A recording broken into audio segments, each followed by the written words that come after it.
Karena di sini Nabi Shallallahu Alaihi Wasallam mengatakan khairu ummati, sebaik-baik umatku, alladzina idza asa'u istaghfar, orang-orang yang apabila mereka berbuat salah langsung istighfar.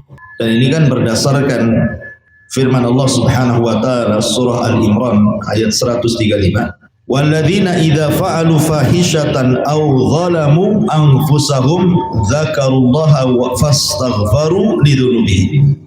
Orang-orang yang apabila melakukan keburukan atau mendolimi diri mereka, maka mereka langsung mengingat Allah dan istighfar terhadap dosa-dosa mereka. Secara makna hadis ini benar gitu ya, karena ada penopangnya dari hadis-hadis yang lain, seperti Rasul mengatakan dalam hadis qudsi, ghafartu lahu ala ma kana minhu wal ubad. Kalau anak Adam meminta ampun kepadaku, pasti ku ampuni dia dan saya tidak perlu dia. Dan tadi dalam surah Al-Imran 135 juga menunjukkan apabila orang berlaku salah kemudian zalim, maka langsung mengingat Allah dan istighfar terhadap dosa-dosa mereka. Sedikit sebagai faedah, bicara tentang istighfar ini banyak keistimewaan yang disebutkan oleh para ulama. Yang pertama, istighfar ini yunakil qalba wa yutahhiruhu, bisa membersihkan hati dan mensucikannya. Maksudnya membersihkan hati dari karat-karat dosa. Dan itu disebutkan dalam hadis. Kata Nabi SAW, innal abda idza akhta'a khati'atan nukitat fi qalbihi nuqtatu sauda. Seorang hamba itu apabila melakukan kesalahan pasti dicatat ataupun diberi titik dalam hatinya, satu titik hitam. Fa idza huwa naza'a wastaghfara wa taba. Tapi kalau dia kemudian langsung mengingat Allah, langsung istighfar, langsung bertobat, maka akan dihapuskan titik hitam itu. Wa in ada, tapi kalau kemudian diulang lagi dosanya, zida fiha, maka titik hitamnya akan ditambah dan ditambah sampai kemudian dia akan menjadi ron, sebagaimana dalam surah Al-Mutaffifin, kallabal ron, orang itu penutup hati. Apalagi kalau seandainya hati itu sudah hitam gitu ya, karena banyak titik karena maksiat, maka Rasul mengibaratkan seperti kuz al-muzahiyah, seperti gelas yang dibali. Gelas yang dibali itu kan nggak ada lubangnya, sehingga kalau diisi air kan tidak mungkin masuk gelas, kecuali kalau gelasnya tidak terbalik, diisi air pasti penuh gitu. Tapi kalau gelas dibalik, macam mana kalau memasukkan air ke dalam gelas? Itulah kinayah daripada orang kalau sudah hitam hatinya, nasihat apapun gak akan masuk. Ya, dinasihati apa saja gak akan masuk. Seperti gelas yang dibalik, kata Rasul. Kalkuz muzahiyah. Gitu. Ini yang pertama, bahwa istighfar itu bisa membersihkan noda-noda hitam. Yang kedua, Allah Subhanahu wa taala menjanjikan bagi orang yang meminta ampun kepadanya, dipastikan diampuni. Dan itu disebutkan dalam surah Toha 82. Wa inni laghaffarun liman taba. Dan saya adalah zat yang akan mengampuni siapapun yang bertobat kepada. Dan ini bentuk luasnya rahmat Allah dan juga ampunan.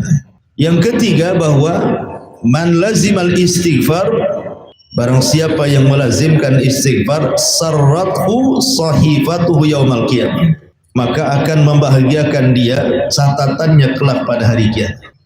Makanya ada hadis yang dikeluarkan oleh Imam Ibnu Majah dengan sanad yang hasan, tuba liman wajada fi sahifatihi istighfaran katsiran.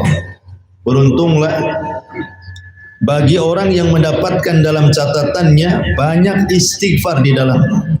Menunjukkan bahwa istighfar itu akan membahagiakan setiap orang yang catatannya dipenuhi dengan istighfar. Karena Rasul mengatakan tuba, ada yang mengatakan tuba itu pohon di sorga, yang kalau seseorang itu memacu kuda balap gitu ya, maka naungannya tidak akan terputus walaupun dia memacu selama 100 tahun. saking besarnya pohon tuba itu. Untuk siapa tuba ini? Untuk orang yang mendapatkan dalam catatannya banyak-banyak istighfar. Kemudian yang nomor 4, istighfar juga disebutkan al-istighfar sababun lin najati min adzabillah. Sebab terbesar selamatnya manusia dari azab neraka. Dan itu disebutkan di dalam hadis Abdullah ibn Umar radhiyallahu anhuma, Nabi mengatakan, ya ma'syaran nisa tasaddaqna wa aktsirnal istighfar fa inni ra'aitukunna aktsara ahlin nar. Wahai kaum wanita, perbanyaklah sedekah dan juga perbanyak istighfar karena aku melihat kalian kebanyakan penduduknya di neraka. Jadi di sini Rasul mengatakan dua perkara yang banyak menyelamatkan kaum perempuan dari neraka. Pertama sedekah, yang kedua banyak istighfar. Kemudian yang nomor 5, istighfar itu sababun li rahmatillahi azza wa jal fid dunya wal akhirah. Sebab terbesar juga mendapatkan rahmat Allah di dunia dan juga di akhirat. Dan itu berdasarkan surah An-Naml ayat 46. Ya qaumi lima tasta'jiluna bisayyiati qabla al-hasanat laula tastaghfirunallaha la'allakum turhamun. Di sini ada kalimat laula tastaghfirunallah. Ya. Kalau seandainya kalian tidak meminta ampun kepada Allah Subhanahu wa taala, kemudian Allah tutup la'allakum turhamun, dengan itu kalian akan mendapatkan rahmat, dan rahmat itu didekatkan dengan surga dan dijauhkan dengan azab. Kemudian yang nomor 6, istighfar juga sababun lidukhulil jannah. Sebab orang mudah masuk surga. Dan itu disebutkan di dalam surah Al-Imran ayat 135-36. Ketika Allah Subhanahu wa taala mengatakan, walladzina idza fa'alu fahishatan aw dzalamu anfusahum dzakarullaha fastaghfaru lidzunubihim wa man yaghfiru dzunuba illallah wa lam yusirru ala ma fa'alu wa hum ya'lamun ulaika jazaohum maghfiratun mir rabbihim wa jannatun tajri min tahtihal anhar khalidina fiha wa ni'ma ajrul amilin. Dan orang-orang yang apabila melakukan keburukan atau mendolimi diri mereka, mereka ingat Allah, beristighfar akan dosa-dosa mereka, dan siapapun yang beristighfar akan dosanya, maka Allah akan mengampuni, dan dia tidak terus-terusan melakukan itu. Lah mereka lah orang-orang yang balasannya mendapatkan ampunan dari Rabb mereka, dan sorga-sorga yang mengalir di bawahnya, sungai-sungai dikekalkan di dalamnya, dan itu sebaik-baik balasan bagi orang-orang yang beramal. Ini dalil di antara istighfar sebab orang itu mudah masuk surga. Kemudian yang nomor 7, istighfar itu sababun li raf'id darajat. Sebab terbesar juga mengangkat derajat manusia. Nabi SAW bersabda, innallaha la yarfa'ud darajata lil abdi salih fil jannah. Sungguhnya Allah sungguh akan mengangkat derajat seorang hamba saleh di mana? Di surga. Fayaqul ya Rabbi, maka hamba itu mengatakan, ya Rabbi inna li hadhihi, apakah tingkatan ini untukku? Seolah-olah dia gak yakin. Maka Allah Subhanahu wa taala berfirman, bistighfari waladaki lak, itu karena istighfar anakmu kepadamu. Jadi istighfar itu bisa mengangkat derajat seseorang di surga. Kemudian yang nomor 8, istighfar itu sababun lisiati rizki, sebab diluaskan rizki. Dan itu ibu bisa baca dalam surah Nuh ayat 10-12. Faqultu astaghfiru rabbakum innahu kana ghaffara yursilis sama' alaikum midrara wa yumdidkum bi amwali wa banin wa yaj'al lakum jannatin wa yaj'al lakum anhar. Di sini ada kata-kata, mintalah ampun kepada Rabb kalian karena Dia Zat yang Maha Pengampun.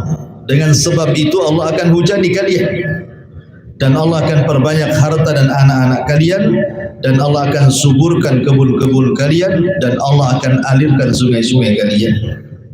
Ini menunjukkan bahwa istighfar itu sebab diluaskan rezeki, karena Ada satu kasus yang pernah saya jelaskan, 3 orang yang datang kepada seorang ulama tabi'in namanya Hasan Al-Basri. 3 orang ini kasusnya macam-macam. Yang satu sudah nikah tak punya anak, sudah lama menikah tapi tidak kunjung dikaruniai anak. Kemudian yang kedua sudah sering menghabiskan waktunya untuk bekerja tapi tidak kaya-kaya. Kemudian yang ketiga desanya paceklik, tidak turun hujan sampai kering kelontong. Akhirnya kemudian mereka minta fatwa kepada Hasan Al-Basri. Tapi Hasan Al-Basri hanya menjawab satu fatwa, perbanyak istighfar katanya. Perbanyak istighfar. Kemudian Hasan Al-Basri mengambil dalil surah Nuh yang kita baca ini. Surah Nuh ayat 10 sampai 12. Yursilis sama alaikum midrara. Kalau kalian istighfar maka Allah akan hujani. Artinya yang tadinya kering kelontang paceklik akan subur. Wa yumdidkum bi amwah, dan memperbanyak harta, artinya dengan istighfar itu akan dimudahkan rezeki. Kemudian wal banin, dan akan dimudahkan memiliki keturunan. Jadi Hasan Al-Basri berdalil dengan surah Nuh untuk 3 kasus, tapi satu jawaban, perbanyak istighfar. Kemudian yang nomor 9, al istighfar itu sababun li kathratil walad. Sebab terbesar juga dimudahkan banyak keturunan. Dan tadi saya sudah sebutkan kisahnya. Kemudian yang nomor 10, al-istighfar sababun lil quwwah. Sebab terbesar seseorang mendapatkan kekuatan. Sebuah negeri manapun, kalau penduduknya banyak istighfar, maka negeri itu akan kuat. Akan susah untuk dikalahkan lawan-lawan. Dan itu berdasarkan surah Hud ayat 52. Kemudian yang nomor 11, istighfar itu sababun litafrijil humumi wal qurbat. Sebab dibukakannya al-humum wal qurbat, kesulitan-kesulitan dan hal-hal yang bisa menyempitkan hati. Dan itu berdasarkan sabda Rasul, man lazimal istighfara ja'alallahu lahu min kulli dhikin makhraja wa min kulli hamin faraja wa razaqahu min haitsu la yahtasib. Barang siapa yang melazimkan istighfar, maka Allah akan jadikan setiap kesempitan kelapangan, setiap kesedihan kesenangan, dan Allah akan rizkikan dari arah yang tidak disangka-sangka. Kemudian yang nomor 12, istighfar adalah sababun lidaf'il azab. Ini penting, sebab menolak azab Allah di dunia. Sebab menolak azab Allah di dunia. Dan itu disebutkan dalam surah Al-Anfal 33. Wa ma kana Allahu liyu'adzibahum wa anta fihim wa ma kana Allahu mu'adzibahum wa hum yastaghfirun. Allah tidak akan mengazab umatmu sementara engkau berada di tengah-tengah mereka, dan Allah tidak mengazab umatmu selama mereka masih istighfar. Dan kita lihatlah Rasul sallallahu alaihi wasallam sudah meninggal. Dan setelah Nabi SAW meninggal, otomatis kan semakin jauh dari Nabi kan kondisi umat semakin buruk. Banyak orang yang mengolok-olok Nabi, mengolok-olok Quran, mengolok-olok Islam. Kenapa Allah Subhanahu wa taala tidak bumi hanguskan saja dunia ini? Maka jawabannya surah Al-Anfal ini. Ya, walaupun Nabi tidak ada lagi di zaman kita, tetapi selama masih ada orang istighfar, tidak mungkin Allah mengirim azab. Karena di sini kalimatnya Allah tidak akan mengazab umatmu selama kau di tengah-tengah mereka, atau Allah tidak akan mengazab umatmu selama mereka ada yang membaca astagfirullah, istighfar. Itulah yang menyelamatkan azab di dunia. Kemudian nomor 13, istighfar itu sababun linnusrati alal a'da. Sebab terbesar kemenangan terhadap musuh-musuhnya. Dan ibu bisa baca dalam surah Al-Imran ayat 146 sampai 148. Kemudian yang nomor 14, istighfarlah sababun li taghfiris sayyi'ah. Sebab terbesar Allah Subhanahu wa taala akan menghapus dosa-dosa, kesalahan-kesalahan sebanyak apapun kesalahan yang dilakukan. Makanya ketika peristiwa pembukaan Baitul Maqdis oleh Yusha ibn Nun, kemudian Yusha ibn Nun meminta kepada Bani Israel saat masuk itu mengatakan apa? Wa qulu hittatun naghfir lahum khatayakum wa sanazidul muhsinin. Katakan oleh kalian hittah. Hittah itu ya Allah ampuni kami. kalau kalian mengatakan kalimat itu, naghfir lakum khotoyakum, kami kata Allah akan ampuni dosa kalian dan kesalahan-kesalahan kalian gitu ya. Dari sini menunjukkan istighfar itu sebab terbesar kesalahan kita akan diampuni. Bahkan sebesar apapun kesalahan kita, kalau kita bertobat pasti diterima. Hadis qudsi yang ma'ruf dalam kitab Arba'in Nawawi, di mana Allah mengatakan, ya ibna Adam, lau dzunubuka ananas sama, summa astaghfartani, ghafartu laka ala ma kana minka wala ubali. Wahai anak Adam, sekiranya dosamu membumbung sampai ke langit, tapi kau datang istighfar kepada aku akan ampuni. Kemudian yang nomor 15, istighfar adalah sababun liqabuli doa. Sebab terbesar doa-doa kita akan diijabah oleh Allah Subhanahu wa taala.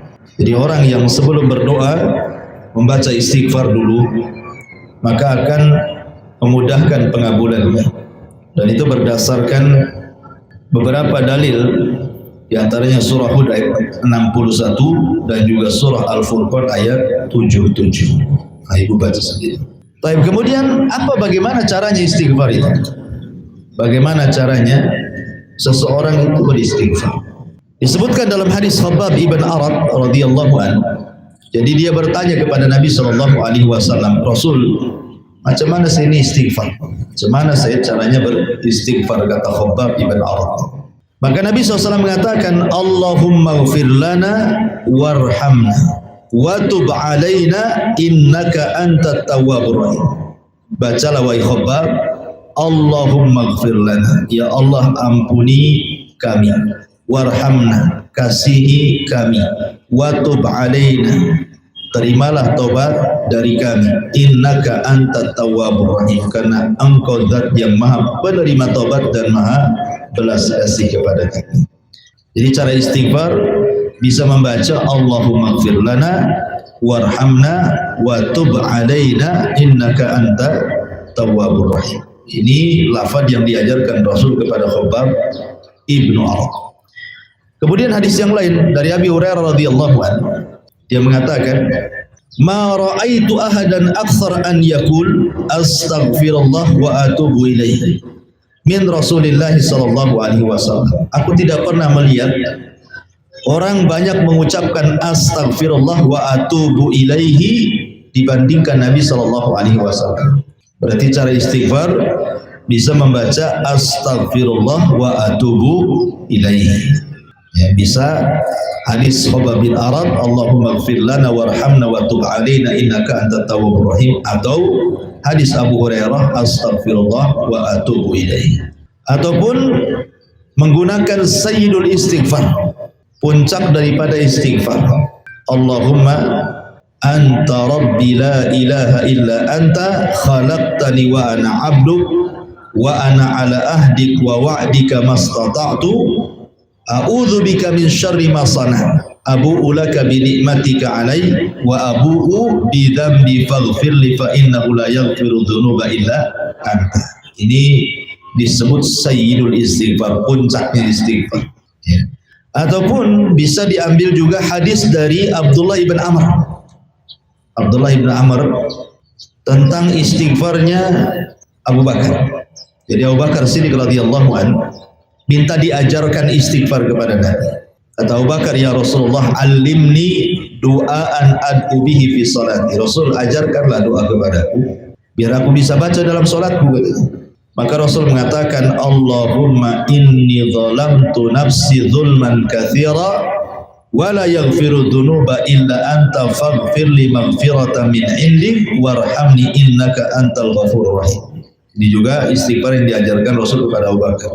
Allahumma inni zalamtu nafsi zulman katsira wa la yaghfiru dzunuba illa anta faghfir li maghfiratan min indik warhamni innaka antal ghafurur rahim. Ini diantara bagaimana cara istighfar, atau yang paling pendek ya ucapkanlah astagfirullah. Ya astagfirullah. Itu yang paling pendek, sebagaimana Nabi SAW mengucapkan astagfirullah tidak kurang dalam sehari itu 100 kali. Ya. Dari sini ini yang paling pendek, tapi kalau yang ingin panjang ya sayyidul istighfar tadi, ya puncak daripada istighfar. Itu sebaik-baik istighfar lagi. Baik. Ini diantara faedah kalimat di mana Nabi Shallallahu Alaihi Wasallam mengatakan wa idza asa'u istaghfaru. Apabila mereka melakukan kesalahan, maka mereka langsung beristighfar. Tetapi ma'asyiral muslimat yang dimuliakan Allah Subhanahu wa taala, tentu ada juga penghalang-penghalang daripada istighfar itu kan. Jadi tidak semua istighfar itu langsung kemudian kita mengucapkan astagfirullah kemudian Allah mengampuni dosa kita, kan tidak juga ya. Karena sesuatu itu kan ada mawani'nya ya. Mawani itu artinya penghalang-penghalang taubat ataupun istighfar. Lalu diantaranya apa saja yang menghalangi seseorang itu kemudian percuma istighfarnya, tidak diterima oleh Allah Subhanahu wa taala. Sebagian para ulama mengatakan di antara para penghalang istighfar itu ketika seseorang melakukan istighfar tetapi dia belum mampu meninggalkan maksiatnya kepada Allah Azza wa Jalla. Contoh umpamanya orang mabuk memegang botol, masih minum, lagi minum dia mengatakan astagfirullah, astagfirullah. Apakah kemudian Allah mengampuni dosa minum khamrnya? Nggak bisa, sampai dibuang. Ya. Kalau botolnya dibuang, tidak minum lagi, dia mengucapkan astagfirullah, nah baru betul. Karena diantara syarat tobat itu adalah meninggalkan maksiat, kan? Meninggalkan maksiat, ditinggalkan maksiatnya. Tapi kalau masih berlaku maksiat, masih di tangan gitu ya, masih sedang melakukan maksiat, dia istighfar percuma. Tapi kalau seandainya kemudian dia tidak sedang maksiat, kemudian dia bertobat kepada Allah Azza wa Jalla, maka Allah akan terima. Seandainya pun kemudian terjerumus lagi, ya, anggaplah dia minum khamar, saya nggak mau, saya sudah tobat. Tapi kemudian terkalahkan lagi dengan syahwatnya, mabuk lagi dia kan. Nah itulah memang sifat manusia seperti itu. Tapi ketika kemudian dia beristighfar setelah dia bermaksiat, maka Allah terima istighfarnya kalau betul-betul tulus dia bertobat. Tapi kalau seandainya terjerumus lagi, ya istighfar lagi. Karena manusia itu bukan syarat tobat itu tidak boleh mengulang, tidak. Karena tidak mungkin manusia itu tidak akan mengulang, pasti mengulang lagi dosa. Itu sifat manusia seperti itu. Tetapi maksudnya setiap dia mengulang dosa, setelahnya cepat-cepat minta ampun. Ya, segera beristighfar kepada Allah Subhanahu wa taala, itu maksudnya. Kemudian juga di antara mawaninya adalah aklu malil haram. Memakan harta haram. Memakan harta haram, ma'ruf hadis Nabi sallallahu alaihi wasallam yang panjang, di mana salah satunya bagaimana akan diterima doanya selama makanan yang dimakannya haram, minuman yang diminumnya haram, pakaian yang dibelikan juga pakaian yang haram, kemudian dia pun dibesarkan dari benda-benda yang diharamkan Allah Azza wa Jalla. Bagaimana akan diterima istighfar, doa istighfarnya? Tidak akan diterima kan? Jadi juga harus berusaha meninggalkan perkara-perkara seperti itu. Kemudian juga termasuk yang menghalangi juga selain daripada meninggalkan, dia belum meninggalkan maksiat, kemudian juga memakan yang diharamkan Allah Subhanahu wa taala. Ya. Orang yang beristighfar itu tidak jujur seperti istighfarnya orang-orang munafik. Dia pura-pura tobat saja gitu. Dan tidak ada penyesalan dalam tobatnya, hanya di lisan saja. Maka ini pun disebut tobat munafik. Ulama bahasakan dengan tobatan munafik. Tobatnya orang munafik, hanya di lisan saja, tidak sampai ke hati gitu ya. Maka ini pun percuma istighfar. Dan banyak juga diantaranya, tapi intinya bahwa istighfar itu adalah perkara yang sangat dianjurkan karena zikir yang paling baik. Kemudian penggalan yang selanjutnya Rasul mengatakan wa idza safaru qasar wa aftaru. Dan apabila mereka safar, maka mereka mengqasar salat. Mari sudah saya jelaskan bahwa qasar itu hanya ada erat kait dengan safar saja. Beda dengan jama. Kalau jama itu bisa safar, bisa mukim, tergantung kebutuhan. Tapi kalau qasar itu tidak bisa dilakukan kecuali seorang musafir saja. Ingat, qasar itu hanya dilakukan seorang musafir. Kalau bukan musafir dalam kondisi apapun tidak boleh diqasar. Mau sakit parah gitu ya, tidak bisa bangun, ya tetap tidak ada rukhsah untuk mengqasar sholat, tetap disempurnakan. Walaupun sesibuk apapun gitu ya. Tetapi kalau safar walaupun tidak sakit, tidak sibuk, ya memang dia sedang safar, maka dibolehkan mengqasar karena itu bagian daripada rukhsah ya. Dan hadisnya sudah jelas, innallaha yuhibbu an tu'taru rusahu kama yuhibbu an tu'ta'azahimu. Jadi Allah Subhanahu wa taala suka kalau keringanan-keringanan didatangkan, sebagaimana juga Allah suka kalau kewajiban-kewajibannya didatangkan. Artinya sebagaimana Allah cinta dengan orang yang melaksanakan kewajiban, begitu juga Allah cinta dengan orang yang mengambil rukhsahnya. Karena di antara sifat orang sombong itu, ketika diberikan rukhsah dia tolak. Ya, Allah sudah kasih rukhsah, dia tolak pula, berarti dia sombong. Makanya kalau diberikan rukhsah itu, ambil rukhsah itu, jangan segan-segan. Kemudian wa aftaru, kalimat aftaru ini maksudnya kalau sedang safar kemudian membatalkan puasanya, ini bagi yang tidak sanggup berpuasa. Bagi yang maksa puasanya, sebaiknya jangan, karena tidak ada kebaikan puasa ketika safar, kata Nabi. Laisa minal birri asyamu fis safar. Bukan kebaikan orang puasa itu ketika safar. Tetapi ulama mengatakan kecuali kalau seandainya safarnya itu biduni masyaqqah. Safarnya itu tidak ada keberatan sama sekali. Kayak safar di zaman sekarang kan tidak ada keberatan kan, itu naik pesawat ada AC-nya, di bandara ada AC-nya, turun dari pesawat ada AC-nya, sampai rumah pakai AC lagi. Jadi tidak pernah lepas dari AC. Di mana pula dia kemudian ada masyaqqah di situ kan? Makanya kata ulama, kalau tidak ada keberatan, safar atau tidak safar nggak ada masalah dengan perut ini, maka sebaiknya puasa. Kenapa? Karena itu abra'u lidhimmah, maksudnya tidak terbebani hutang. Kalau orang puasa kan tidak terbebani hutang. Sebab orang terbebani hutang itu paling malas membayar biasanya. Jarang orang yang mau membayar puasa itu setelah Syawal langsung bayar, itu jarang. Ya kan, biasanya bayar hutang itu kepepet-pepet nih, sekarang bulan Syaban nih, baru ingat hutangnya, ini Ramadan nih, dulu aku punya hutang. Ya. Walaupun sebenarnya tidak ada masalah, Aisyah juga pernah mengakhirkan membayar hutang puasa itu sampai bulan Syaban, mengingat bahwa bulan Syaban itu Rasul memperbanyak puasa sunnah. Ya, karena kenapa diakhirkan oleh Aisyah? Salah satu alasannya karena bulan Syaban itu bulan diangkat amalan. Tapi masalahnya ketika kemudian membayar puasa di bulan Syaban itu sudah mepet-mepet ke Ramadan, ini jadi masalah. Ketika sudah mepet, head lagi. Rupanya genap pula 2 tahun berturut-turut hutangnya. Dari sini Rasul sangat menekankan dalam hadis Nabi SAW, idza shallatil mar'atu khamsaha wa shamat syahraha. Apabila seorang wanita menjaga salat 5 waktunya, menjaga puasanya, maksud menjaga puasa ini bukan berarti laki-laki juga tidak menjaga, tetap menjaga, tapi kan wanita lebih ekstra lagi menjaga. Jangan membayar puasa itu sudah mepet-mepet mendekati Ramadan, takut ketika bayar tahu-tahu haid, akhirnya double dengan tahun depan kan. Nah, ini yang dimaksud wasomas syahrul hadis ini. Ya kalau memang mau diundurkan ke bulan Syaban, ya sekarang ini permulaan Syaban, bayar puasanya. Ya.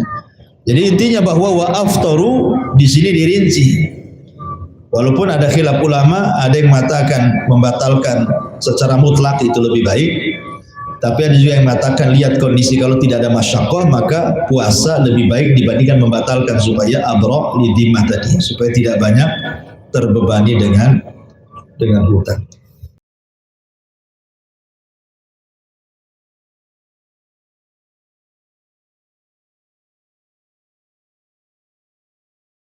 Subhanallah walhamdulillah wa la ilaha illallah wallahu akbar. Subhanallah.